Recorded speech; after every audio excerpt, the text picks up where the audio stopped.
Yeah. Speaking of consent, Maeve and Isaac.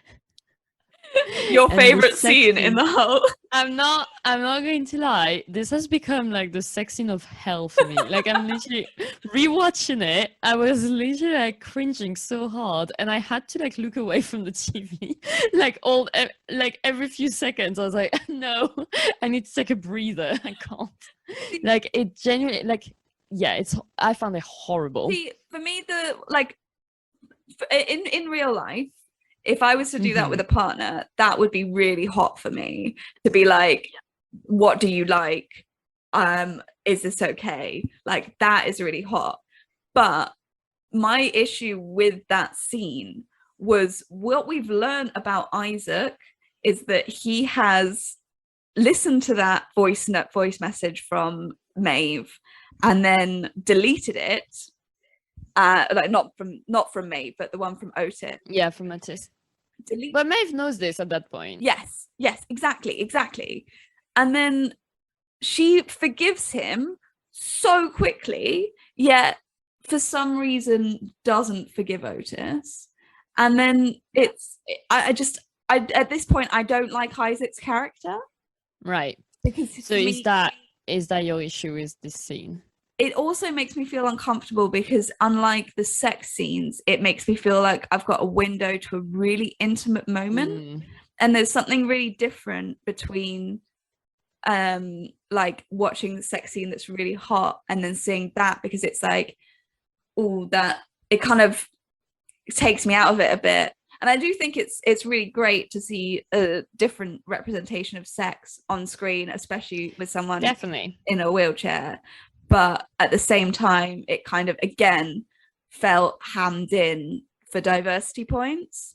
I don't have that much of a problem with that because I do think Isaac is a fleshed out character.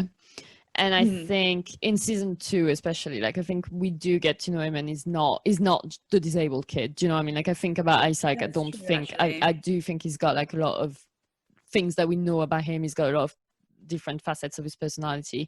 So I don't particularly think that, but I know what you mean about this scene was like much more about intimacy than it was about sex. And intimacy is gross. Just to be really mature about it. It's just really awkward. Intimacy on screen is really gross. It's really hard to watch.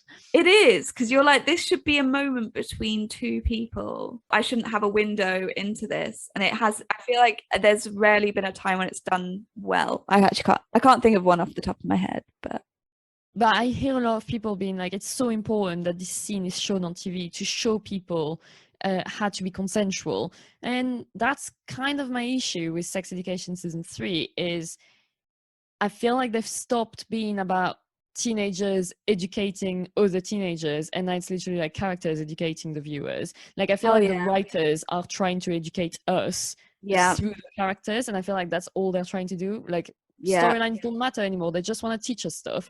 And I'm not watching TV to be educated. Like I'm watching it to be entertained. If I find like I thought in season 1, the whole thing with the vaginismus with Lily was brought up so naturally, it was done so well, and I bet there's people watch the show who have vaginismus, didn't know about it, found out that was great. Like if it can bring you something and educate you, that is amazing, but it should be like a bonus. It shouldn't be the point of the TV show, in my opinion anyway. Yeah, no, I agree in that way, because it's like the point of season 3 where I was like,